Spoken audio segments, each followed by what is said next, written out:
Shalom, Akim, Shalom, Shalom.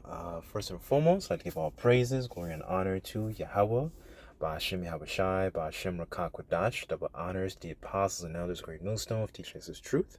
Citations to the sincere Akim and Ak with him. Listen, may the blessing of election be upon your house. My name is Brother Okwai, and back in here with another quick lesson. And hopefully, Yahweh Ratazar, Yahweh willing, that this lesson may be edifying. And so for today's lesson, I have it on the screen. It says Abigail's Goodwill. And what truly just quickly inspired this lesson was just the topic. I was just having a conversation with a couple folks, and we were just talking about this so-called celebrity named Sexy Red, and this is the kind of image that our women look in the eyes of essentially the other nations, right? All these freaking tattoos and this lewd, disgusting behavior, right? And personally, it's not really my spirit to always like to go into a lot of lessons about women, but I just thought I would make something, hopefully Yahweh Ratazah, something edifying out of this, right? So I just wanted to go into a quick story of essentially a good example of a good woman, right? Throughout the scriptures, right? So just bear with me on this. First, I actually just give me 1 second. Okay, so I went into the word earlier when it comes to goodwill. Just bear with me on this. Okay, so goodwill in the etymology, it says a state of wishing well to another. It says a cheerful acquiescence. It says a degree of favor enjoyed through patronage of customers, right? And here it says good. It says excellent, fine, valuable, favorable, beneficial, complete, righteous, pious, virtuous, right? Having the right or desirable quality, right? So desirable qualities, right? And something that I've observed, especially like watching like a lot of these. When I was in the world, I used to watch like a lot of these like manosphere podcasts about women and so on and so forth, and it strongly is always exemplifying the physical characteristics. And the scriptures say, don't stumble at a woman's beauty, right? So I guess I wanted to touch on this lesson to go a little bit deeper, right? To actually see and what the scriptures say about characteristics of essentially a fairly decent woman despite the physical, right? So let me just read a little bit of this story in this chapter. So just bear with me on this. I don't want to make the lesson too long. I just want to hit a couple points here and there.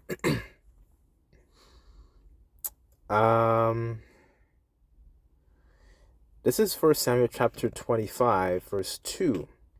And in the title here, it says Nabal and Abigail, right? So just going to a quick example of a fairly decent woman, right? I want to read an NLT. It says, there was a wealthy man from Maon who owned property near the town of Carmel. He had 3,000 sheep and 1,000 goats, and it was sheep shearing time. This man's name was Nabal, and his wife Abigail was sensible and beautiful woman. But Nabal, descendant of Caleb, was crude and mean in all his dealings. When David heard Nabal was sheep shearing his sheep, he sent 10 of his young men to Carmel with this message for Nabal: peace and prosperity to your family and everything you own. I am told that it is sheep shearing time. While your shepherds stayed among us near Carmel, we never harmed them, and nothing was ever stolen from them.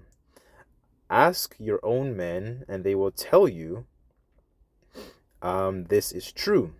So would you be so kind to us, since we have come at a time of celebration?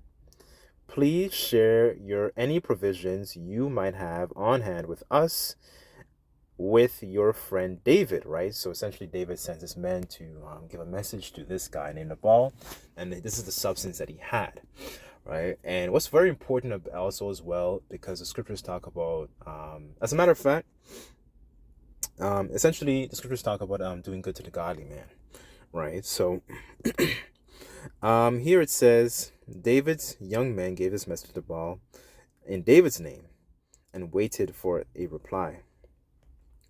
Who is this fellow David? Nabal sneered with to the young men. Who does this son of Jesse think he is? There are a lot of servants these days who run away from their masters. Should I take my bread and my water and my meat I've slaughtered from my shearers and give it to a band of outlaws who come from who knows where? Right? So David's young men returned and told him what Nabal had said. Get your swords, was David's reply, and strapped on his own. Then 400 men started off with David, and 200 remained behind to guard the equipment. Right? So essentially, so this is the response, right? Because, he was kind of like, I don't really want to help this guy, right? So let me jump down to essentially where Abigail actually intercedes, right? Because this is a conflict that's beginning to brew. So in verse 18, it says, Abigail wasted no time. She quickly gathered 200 loaves of bread, 2 wineskins full of wine, 5 sheep that had been slaughtered, nearly a bushel of roasted grain, 100 clusters of raisins, 200 fig cakes. She packed them on donkeys and said to her servants, go on ahead, I will follow you shortly. Right? So essentially, she played a role of actually trying to diffuse the situation and actually try to be, essentially remain peaceable. Right? She didn't tell her husband Nabal what she was doing. She was riding her donkey into a mountain ravine. She saw David and his men coming toward her. David had just been saying a lot of good it did to help this fellow. We protected his flocks in the wilderness, and nothing he owned was lost or stolen, right? So essentially, David was doing a job for this man, and this man didn't understand the value of what David had done. So essentially, what the scriptures talk about is like, A, riches are not comely for a niggard, and then 2, doing good to the godly man.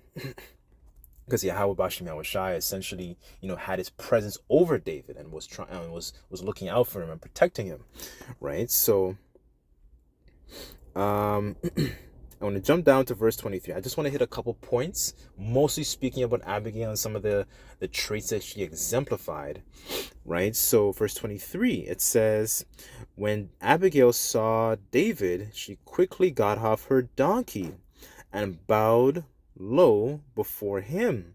She fell at his feet and said, I accept all blame in this matter, my lord. Please listen to what I have to say. Verse 25, I know Nabal is a wicked and ill-tempered man. Please don't pay any attention to him. He is a fool, just as his name suggests. But I never even saw the young man you sent. Right? So you saw the spirit that she essentially she came in, right? She was very essentially pleasing. She wasn't a lot like, like when you think about a lot of the examples of, our women, and when they get into conflict situations, like especially like so-called black women, in America, in a particular situation like that, she didn't deal with the situation with calm, with the opposite of calmness, like anger. Scriptures say that a soft answer turns away wrath, and this is a very such an underrated and so important trait, especially dealing with conflict, and not just strictly for women, but even for like us men as well. Dealing with situations amongst ourselves, and even dealing with people like at a job or whatever it is may be, that really does come in handy. And I'll read verse 26, and it says, now my lord, as Surely as the Lord Yahweh Bashem Yahushai lives, and you yourself live, since the Lord has kept you from murdering and taking vengeance into your own hands. Let all your enemies and those who try to harm you be as cursed as Nabal is. Right? So she's essentially wishing him prosperity, that he knocks down his enemies. Right? So, really what I really wanted to touch on in the sake of this these couple precepts is the fact that she came in a very, feminine manner, and then this is something that, a lot of our women have lost. They've taken on the vibration of Esau, and actually thinking that, in touch with this side of you is essentially you're essentially being a slave, right? And Esau has bamboozled our women's minds into thinking that, behaving in this such a way and behaving in such a manner is slavery, right? But you clock into your job, and Esau makes you work X amount of hours, and you don't actually, and then on top of that is the sexual promiscuity as well, because this is the kind of lifestyle that he promotes. And then our women get the short end of the stick because they spent most of these years, working a corporation, doing this, entrepreneur lifestyle, and it's actually trying to, take care of the home, take care of their children, right? And these are a lot of the customs that we lost, right? Let's get Titus.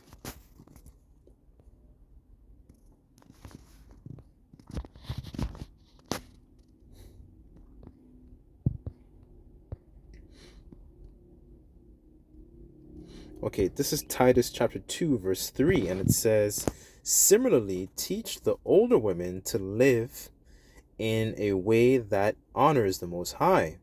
They must not slander others or be heavy drinkers," right? So, in a situation, she didn't actually try to, essentially, slander David, or, or slander some of the other David's men, right? She still remained very, very humble, and she still actually tried to actually be an assistant, be a helpmate unto David, right? Instead, they should teach others what is good.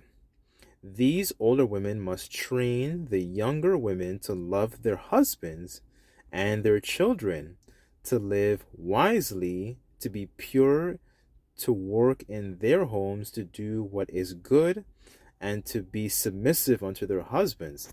And one of the things that we've learned as a people, our women speaking mostly, is that there's a lot of tension and adversity between, the Israelite man and the Israelite woman.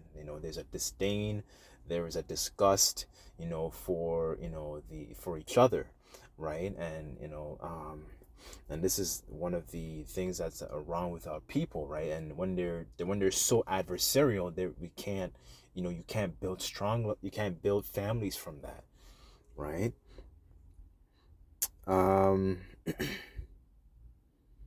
Actually, that makes the point. I guess I'll just hit for the sake of time, I just want to hit one more. Oh, got it here.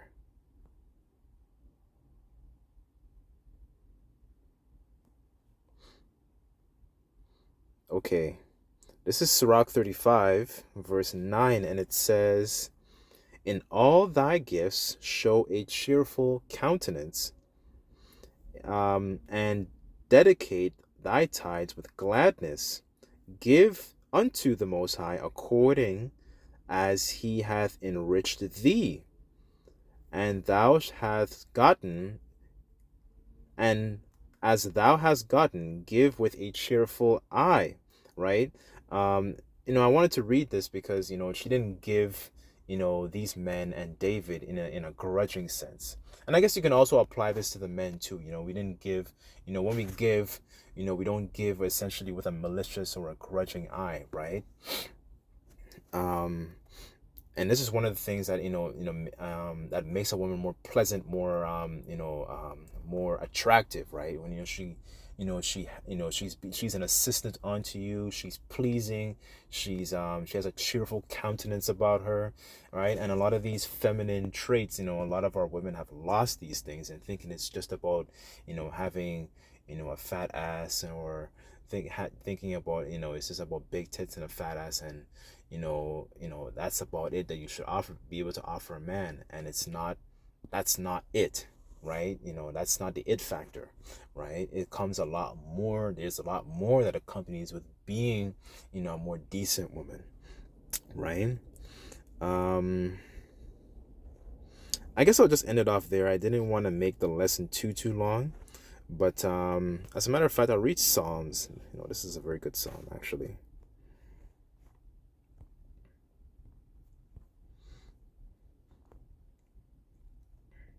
Okay, Psalms 125, verse 3, and it says, "The wicked will not rule in the land the of the godly, for then the godly might be tempted to do wrong. O Lord Yahweh Bashem Yahushai, do good to those who are good, whose hearts are in tune with you." Right? And that's very straightforward, but that's so important, right? And when we do good, essentially, by making these lessons and doing good to each other, right? But a lot of our women don't actually, essentially, they have a very wicked intent towards a lot of their men. And this is why a lot of heavy crazy judgments happens to them, like their necks.